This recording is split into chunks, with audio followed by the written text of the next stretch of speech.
Hello, can you hear me? Hi, Yes. I can hear you. Hi, Munas. Hi, how are you doing? Doing well, thank you.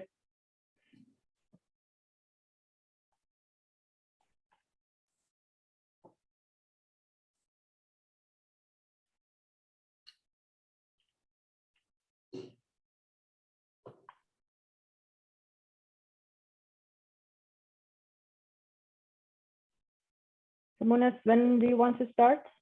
We're gonna just wait for a couple more minutes, more people get the chance to join the webinar, and then we will start the webinar shortly. So I really appreciate the patience of our hosts and of course the attendees.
Great.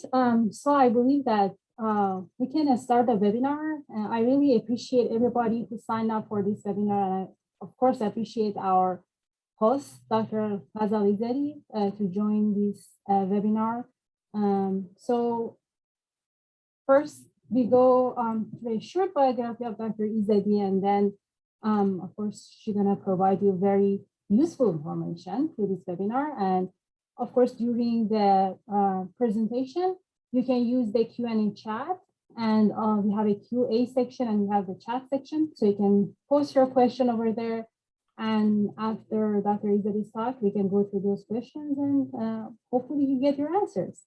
I'm sure that majority of the people on the call knows Dr. Izadi, but for those of you who doesn't know her, she's a global discipline lead unconventional and reservoir technical services with Baker Hughes. Dr. Izadi has more than 10 years of experience working on unconventional reservoirs, leading a wide range of global geothermal projects at Baker Hughes. And her expertise consists of subsurface knowledge, well construction, and customized surface geothermal facility design. And for that purpose, she's gonna explain us how the new technologies led to capture the geothermal energy. So Dr. Izadi, the platform is yours. Thank you, Munas, and thanks to the audience for this opportunity. I am going without any further waiting to share my screen. Please let me know when you can see it.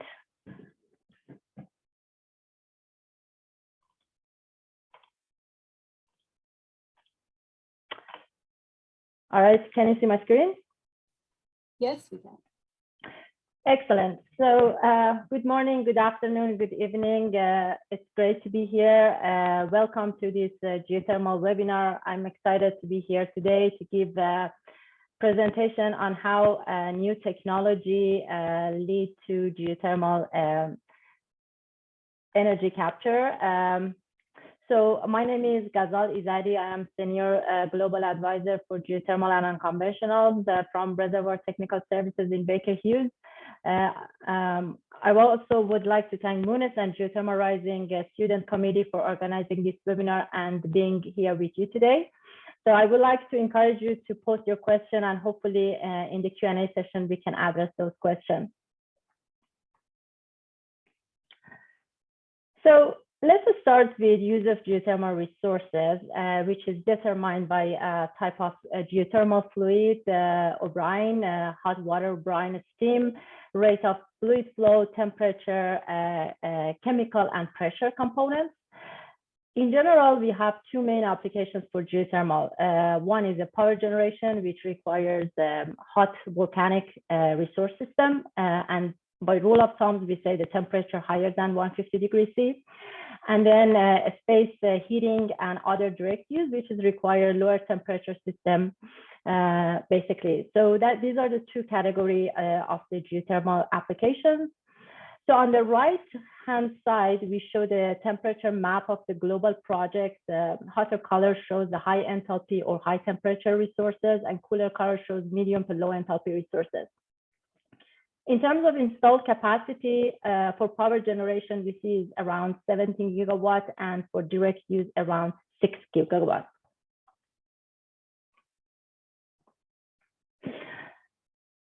In terms of global activity, geothermal energy is proving to be fast growing and constantly evolving, and is expected to see a rapid growth towards 2030. We see a lot of commitment from different industries to develop in this market segment. We expect the global geothermal power generation installed capacity to be around 35 gigawatt electric by 2023, 30, almost doubling the current installed capacity. So by looking at temperature profiles across different regions, you can see most of the average temperature at low, shallow to medium depth is around 100 degrees C to 120 degrees C. But also in some areas, the temperature reaches as high as 400 degrees C. So hottest geothermal assets or high enthalpy regions mostly are in the rings of fire. I can name it as Indonesia, Kenya, Mexico, Iceland, New Zealand, North America, US, Italy, Philippines. Up to 2010, geothermal power generation was dominated by countries such as US, Philippines, Indonesia, Italy, Mexico, Iceland, and New Zealand. From 2010 to 2020, we see there is a lot of rapid expansion in Turkey, Kenya, and Indonesia. So in future, towards 2030, we expecting more countries to join to this action. Countries like Ethiopia, Japan, Papua New Guinea. So it's very exciting for us to working on geothermal in these days and seeing all these activity globally around different type of geothermal systems. So I would like to a little bit go back to the fundamentals. Geothermal energy is extracted from various type of underground resources. So as you see, to produce electricity from geothermal energy, there are three major components and characteristics need to be evaluated. We should have enough fluid, sufficient heat, and sufficient pore and permeability for the flow and heat in this system. So I want to categorize this based on the three parts. Geothermal heat pumps resources, which more target the shallow earth resource. Hydrothermal resource, which is contain the basic element of heat and permeability and the temperature. So the rock characteristic is good enough. We have open fractures and good porosity permeability for flow of fluid and heat. And enhanced geothermal system and advanced geothermal system, which contains the heat similar to conventional hydrothermal resource, but lack of necessary groundwater or liquid or some rock characteristic like porosity permeability. So as I showed in the previous slide, it's very important to look at what system we are working, because when it comes to the surface design, it requires fit for purpose power generation technology based on resource condition and thermodynamic cycle, which could be in the range of high enthalpy vapor dominated resource, medium to low enthalpy, or some of this low enthalpy liquid basically. And based on the resource condition, we need to select the right technology at surface to maximize the power generation, either direct dry system power or single, dual, triple flush power plant, or for lower enthalpy, binary cycle or ORC cycle requires at a surface site. So the key here is to understand the subsurface characteristics. Either it's a hydrothermal system or non-hydrothermal system. The key emerging technology is now being applied to different categories. So I'm going to explain a little bit about these bullet points on the left-hand side. EGS, or enhanced geothermal system, where completion technology is required to improve the existing fluid field fracture system by stimulation, for example.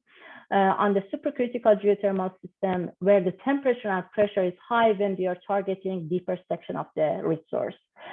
Advanced geothermal system, where the complex well design and completion are utilized to improve the reach within both hydrothermal or non-hydrothermal geothermal system.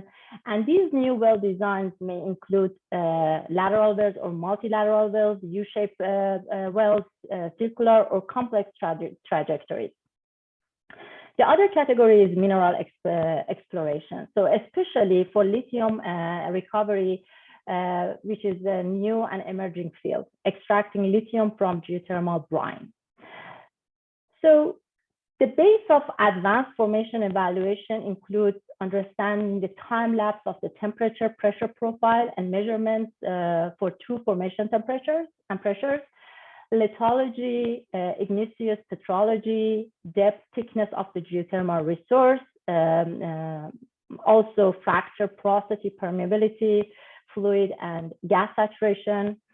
Borehole geometry measurements are an indicator of the fracture and the subsurface stress. Fluid gas composition for heat exchange and well design, and thermal conductivity, diffusivity, heat capacity for expected energy recoveries through time, and some other rock properties, characteristics like elastic moduli, and these are really important information when we are designing the well stimulation procedure and well integrity. So this type of formation evaluation data set impacts the whole ore casing, cement integrity, well mechanical condition, as a scaling, corrosion, cement quality, mechanical properties of the borehole itself. So I would like to really highlight on the characterization part because everything is followed after this step. So we connect subsurface and surface to deliver commercial success by selecting the solution and coming with this integration approach. We really help geothermal developer to reduce the risk and cost. Assess and mitigate risk across the project lifecycle in geothermal is critical. So I would like to highlight these three categories of risk: project feasibility, execution, and economic. So let's start with reservoir. So we need to understand the resource risk. So better resource assessment is really necessary to reduce the risk, and also providing a specific engineering and design to match the plant to the reservoir and operate compliantly. The second category is around how to plan and execute perfectly. So that's where the technology comes in place. With the right technology, not only on the subsurface system, but both subsurface and the surface system, also process and procedure that should be a part of this portfolio for the execution, this risk can be successfully mitigated. And the third is around economics. So how to reduce project CapEx through technology and process. Because geothermal project requires high upfront capital investment, we want to spending the money wisely. So understanding the project risk, it's really helping the developer to generate a fastest return of investment, as well as secure funding for this type of project.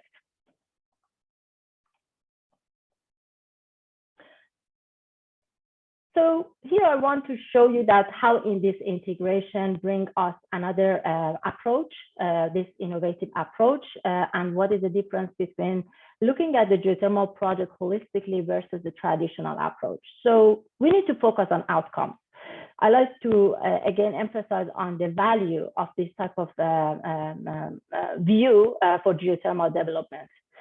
So we are working in Baker Hughes on this approach for a while, and because we have a unique ability to really looking at the whole cycle, not only drilling the hole and put a hole in the ground, but also connect it to the surface, and then also monitor the whole system. So with a technology portfolio that ranges from subsurface software and expertise to conduct feasibility studies and resource assessment. That's how we start. And then drilling and well construction and production integrity technology and services. And then the surface piece, which is the turbo machinery and process solutions for power plant design and engineering. And then we need the another umbrella, which I would like to call it digital solution and automation capabilities, that we see that our industry is going through that. So capability to run subsurface activities in parallel with surface design is really critical to reduce the costs and maximizing system performance and get the project online faster. So let's focus on the well construction piece and how it's important to understand the risk associated with this type of phase of the project. So when we are talking about a risk of the drilling along deep temperature and pressure environment, the first risk is how to find subsurface aquifers to make sure that our investment is correct in terms of resource identification. And then based on the resource condition, there might be a lot of risk around lifespan of the equipment during the drilling on the bits, on the drilling system, because for example, if we have a loss of circulation, we might have not have enough cooling around our electronics and tools. The other component is thermal expansion, as well as the pressure in some cases. For example, in Iceland, we see that sometimes this pressure is above the yield stress of the material, and that's where the casing collapse and leakage is coming. So all of these risks can really stop the project. In the cases that we need injection, so low injectivity index because of the lack of permeability and porosity in the system, or lack of fracture system, or intersecting the fracture to the wellbore. In very high temperature systems, again, like high temperature volcanic, the supercritical conditions also make some challenges, not only from carrying the heat to the wellbore, but also at the surface. And also the chemical composition of the produced brine.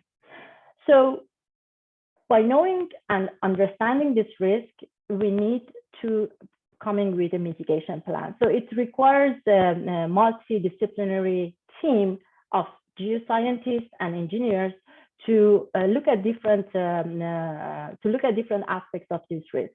So that's how we start the integrated studies and conceptual models, because we believe that if we do digitally on the computer with these advanced modeling capabilities, instead of try and error in the field, that is the first step to better plan for the execution. Understanding the risk, providing the risk registry, and then mitigate the risk by applying appropriate technology to overcome some challenges. A specification on the casing program, drilling fluids, bits, drilling systems, cementing, a special class of measurements that requires to better assess the subsurface. And in case of that, we require injection activity. So what type of tests we need and recommendation to carry the simulation program flawlessly. So I would like to a lot of emphasize on the subsurface solution and expertise, because years before a rig even arrives on site, a highly experienced team of geoscientists and engineers use a specialized software to model the reservoir, to establish a plan where to drill, predict what inflow performance may look like, and in case of enhanced geothermal system, establishing a detail of injection and production plan. So it starts with resource estimation, resource confirmation during the pre-feasibility and the feasibility phase when we start appraisal and exploration, and then ultimately how we can manage the resource by a special program for monitoring, field development modeling, and in some cases flow assurance and control when there are some key challenges coming on down the road when we drilled and produced from the resource. So what is how we get there? So I want to here share with you this is how we think about it, a complete and holistic view of the system modeling that's linked subsurface to surface, and that impacts immediately on the system performance optimization. So this is the integrated workflow for risk mitigation and performance design, which starts from the 3D subsurface model to map reservoir properties, establishing a plan for where to drill, predict inflow performance, and create a plan for injection and production of complex wells, and ultimately optimizing service. So system and designs such as a steam turbine or a binary cycle based on the resource temperature could really go through this process to better design on the surface side. So this solution can really shorten project development time and reduce costs. So as you see, this is a solution that's very unique, and it's not most of the geothermal developers didn't get this approach, because usually if there is, when the surface engineers start to design the surface power plant, is usually 2-3 years of the lead time, and not necessarily connected to the subsurface expert to better get the characteristics of the resource when they are designing. That's why we are thinking that if these two teams are working together from the beginning, after the appraisal and exploration phase started, they need to wait that long. So we can really shorten this time and increase the value to the thermal output. In terms of workflow, it starts with data interpretation and data integration. So when we talk about the data, we are talking about different scale of data. It can be from the cutting analysis during the drilling, that we can analyze the cuttings to the core scale, all the way to the log data and this geophysics data, like some of the geophysical surveys or seismic 2D or 3D. So we are looking at from the millimeter scale all the way to meter scale data. And then how we build the structural framework, mapping the properties that we have from these measurements in the 3D volume. I want to highlight geomechanics because 1D, 3D, and 4D geomechanics is really critical for geothermal development, because there is a lot of components like temperature, pressure, chemical component, and mechanical. So this is this THMC problem that we have during the injectivity and production from this type of reservoir. If you have some other diagnostics like other measurements, microseismic, fiber optic, pressure, temperature sensors, we can also incorporate that into the model for validation and also improve the model per se. In some cases, like EGS or fracture reservoir or a dominated fracture reservoirs, like what we see like in Indonesia, for example, it's very important to understand the fracture system, how we characterize the system, how we design our well, how these fractures are getting open and closed and impact on the permeability of the system. And then heat flow dynamic or reservoir simulation is the final part of this workflow that we need to look at the power output performance based on what we see from the resource side. And then we go and start to design the well construction and plant design. So I want to highlight the role of geomechanics on this risk assessment and mitigation. Let's start with one of the cases here. When we look at the customer challenges risk, the customer wants to plan and deliver the wellbore. The key component on the optimal well placement and reduce the risk of drilling and also reduce the NPT. Subsurface injectivity to injection and heat production operation, and they wanted to improve production output. This is a field which is producing for a while, but some area they wanted to add some infill wells. In terms of geomechanics solution, so the risk stability to have a safe and optimal well delivery was the outcome of this study. Caprock integrity and fault stability and hydraulic fracture analysis or stimulation performed in this project, and production optimization through natural fracture permeability enhancement based on the well placement and optimizing injectivity test and program. So the outcome and delivery, so through this feasibility study, we could be able to map this information that we have from all the measurements to build a 3D model, and we started to select the sweet spot for the well drilling, and also it was incorporated planning and optimization. Also the geomechanical de-risking for well delivery and field development. So as you see, the geomechanics can play a big role in order not to only de-risk the project during the well construction phase, but ultimately impact on the power output and recovery. It's important to highlight in terms of geomechanics. So we start with a 1D geomechanical model, which is a well-based pore pressure, overburden, minimum and maximum horizontal stress, understanding the stress orientation, rock strength, and the other geomechanical properties. And it's really important to do this analysis for wellbore stability if there is a risk of sanding production, fault stability, and some other analysis that we do for drilling, completion, and production application.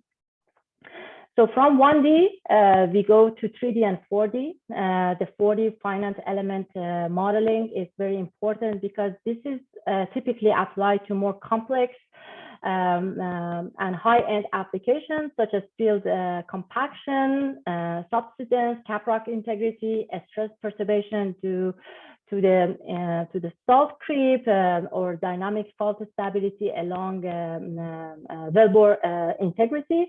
And in geothermal, this is really important, as I mentioned, because we not just only have change of pressure, temperature, and other geomechanical properties, but there is a time component. So we need to look at the short-term, medium, and long-term impact of these changes in order to better plan. This is another 4D application for the field management. So the 3D and time-based stress and property modeling performed by integrating different disciplines: geophysics, geology, petrophysics, and flow dynamic or reservoir model. As you see, the formation properties and the reservoir characterization was mapped in terms of pressure, temperature, rock properties, as well as fracture permeability. And then we construct a conceptual geothermal model. We validate the model for existing wells through history matching. There were 27 wells in this field. So, and we come up with, after history matching, to perform forecasting for geothermal asset operation and uncertainty analysis. And then this system model also integrates with the surface requirements, and we could come up with appraisal, well location, and well count in order to match what customer want to produce in terms of megawatts. The other component I mentioned is on the dynamic model or reservoir simulation. So in terms of challenge, we want to quantify the resource available in the subsurface. So what is the potential? How much heat we can extract and how much we can convert the heat to electricity in this case, because this is a power gen application. And also identifying the best methods for extracting the resource, understanding operational limitation, such as max expected fluid rate and energy production. In terms of solution, we go from the reservoir characterization to 3D static model by using a multidisciplinary approach and simulate subsurface flow to estimate the total energy production. So when we come up with our best case, then we can test different scenarios to identify the best production strategy to maximize the output while minimizing the cost. So this is the best way to start to look at what type of technology or what type of operational strategy and approach we need to take into place before we really start our drilling and field development phase. And this is the case that we could look at if we have a different injectivity in the different injection level, different production zone, basically, how we can improve the permeability, what type of cooling and thermal change we have, and then what type of thermal output we get after history matching the production.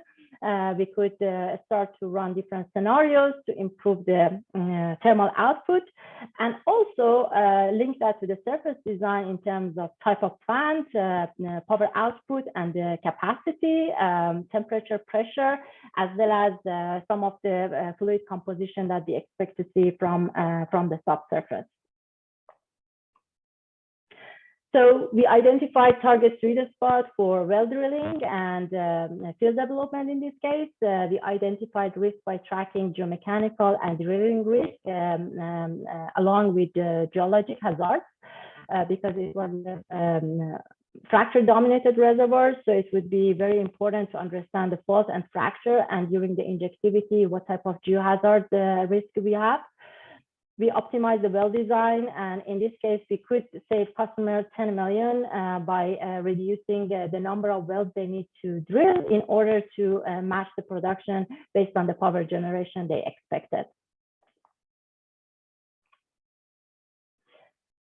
So we started with this understanding the risk, project feasibility, execution, and economics. So the feasibility analysis is very important part, as we highlighted. It can be a multidisciplinary approach, concept engineering, and it can come up with some sensitivity and the economical evaluation.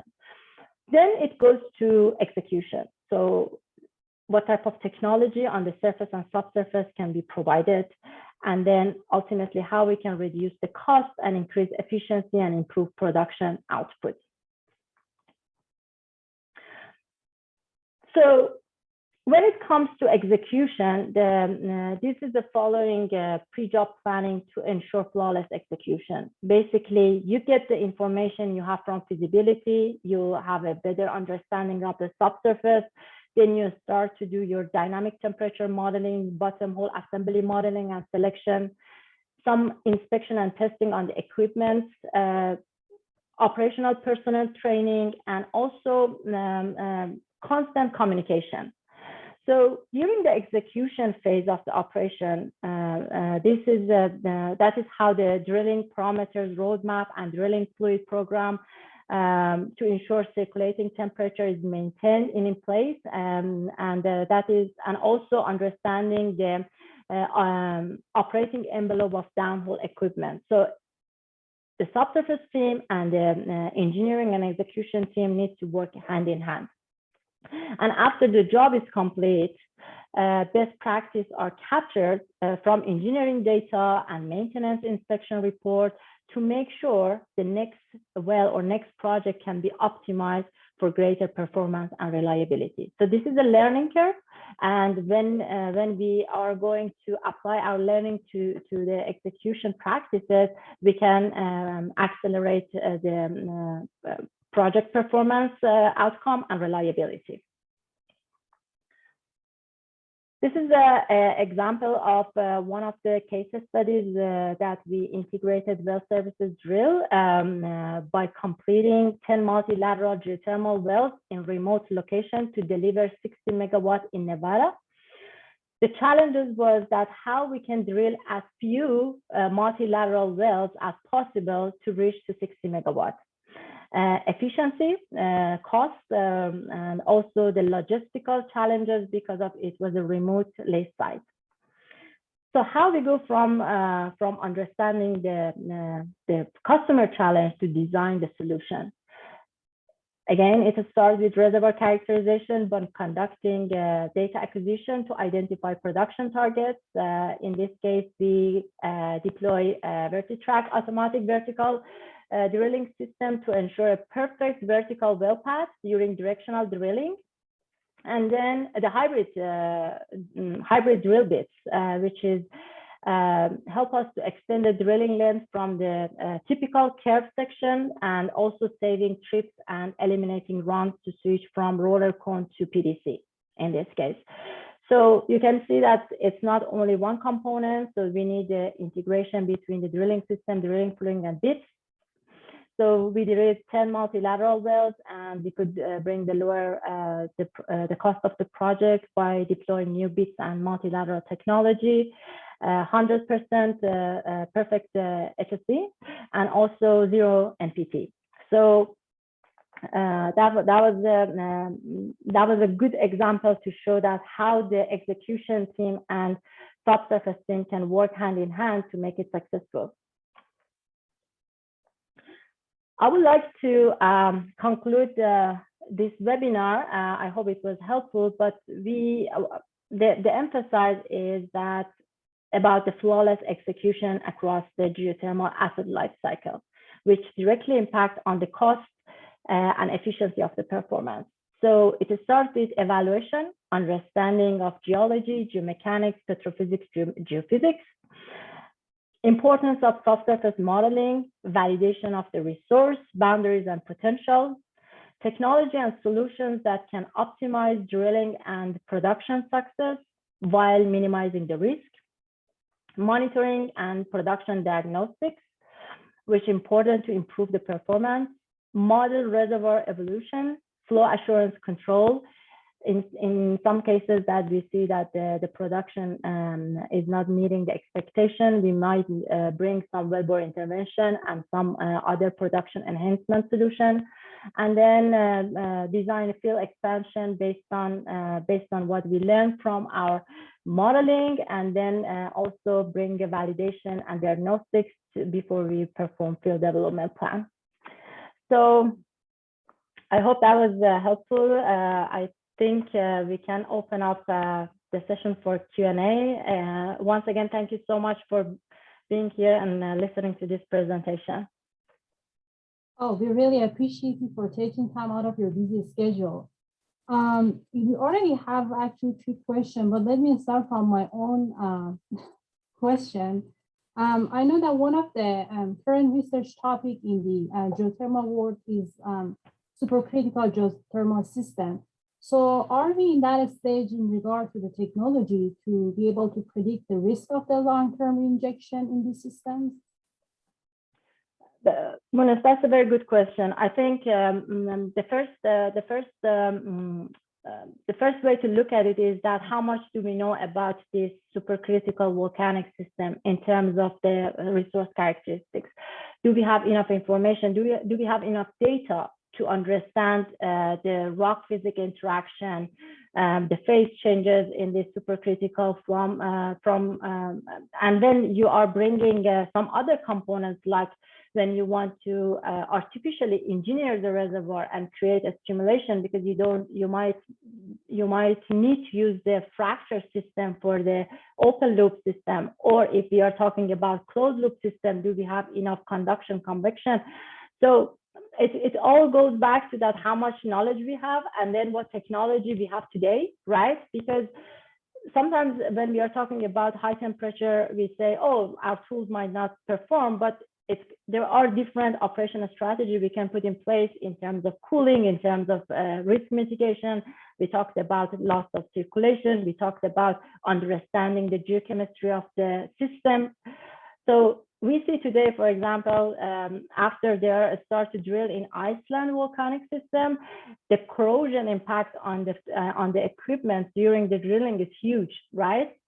So we can drill to that, but there are other ways. So the technology, we drilled in the deepest and high temperature IDDP2 back in a few years ago.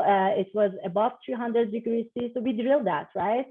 But there was other challenges that can be sustained the well to perform short term and long term, right? To produce brine and power output, basically. Awesome, thank you so much.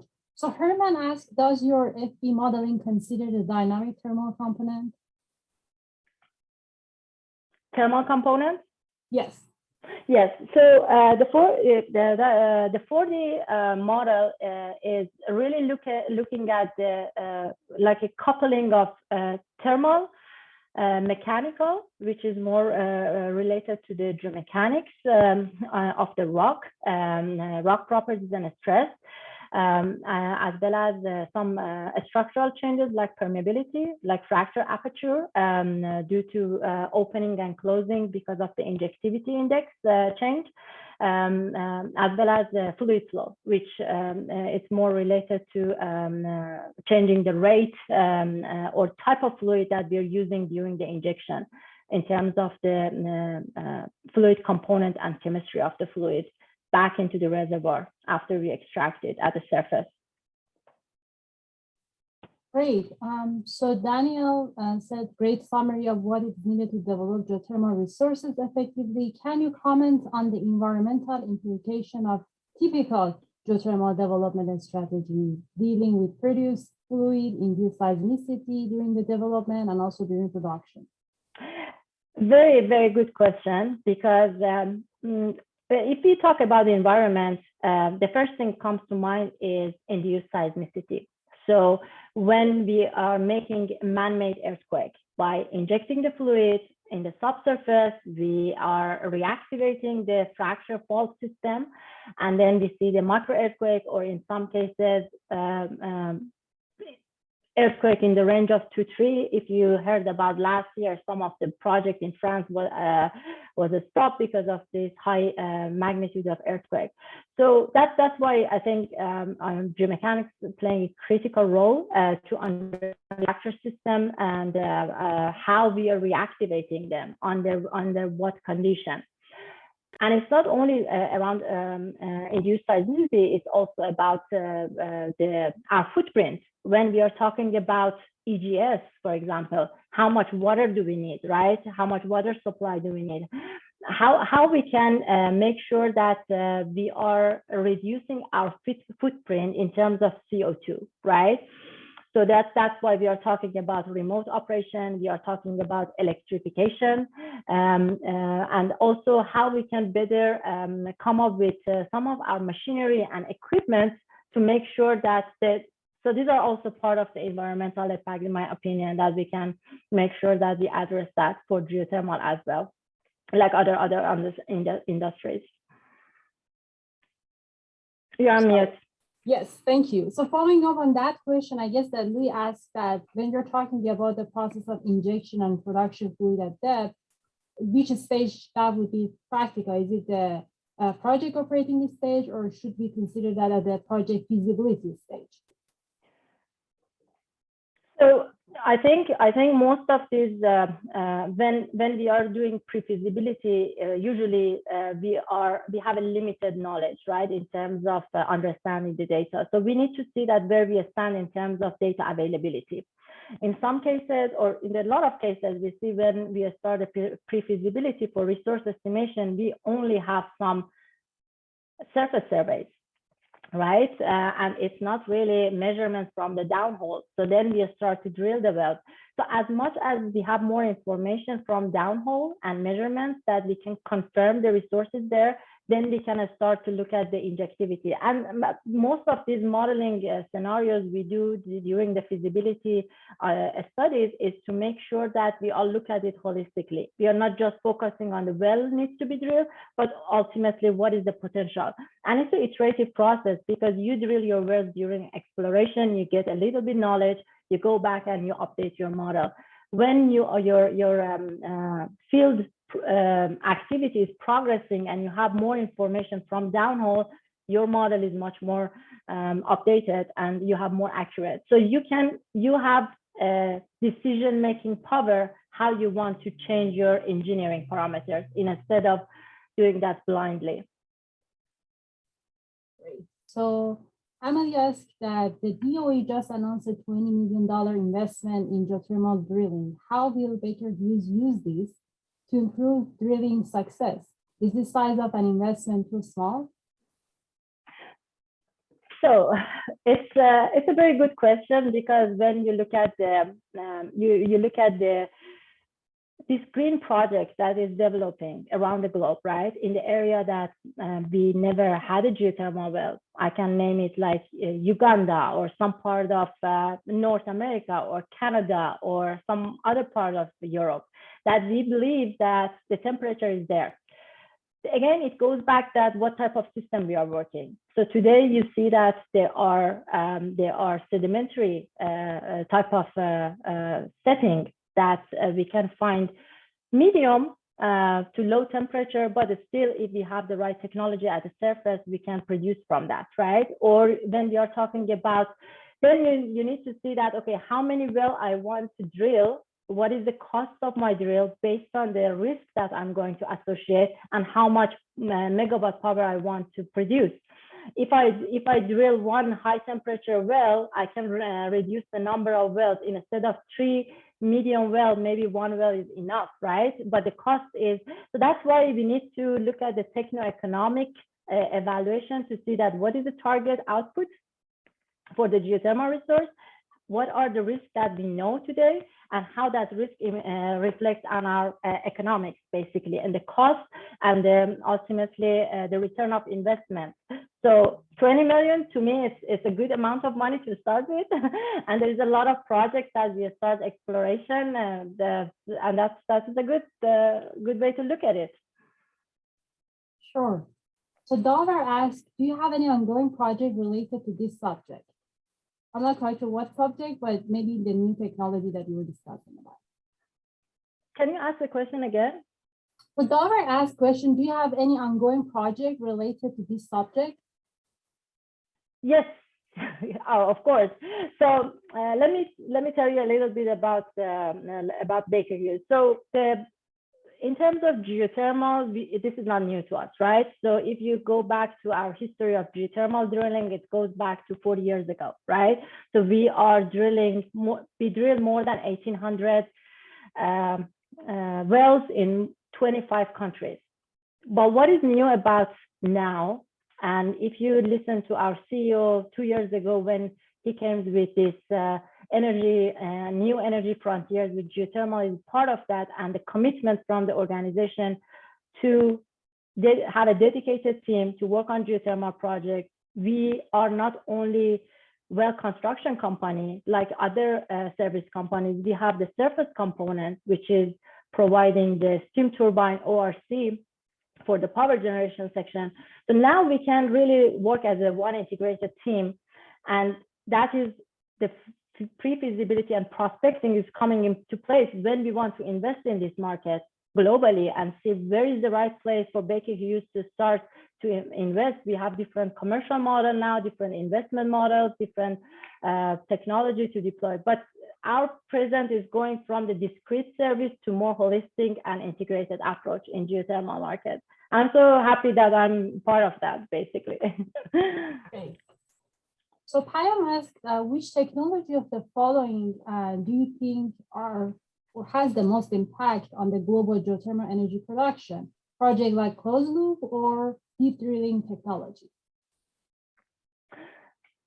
there is no right solution, right? There is no wrong solution.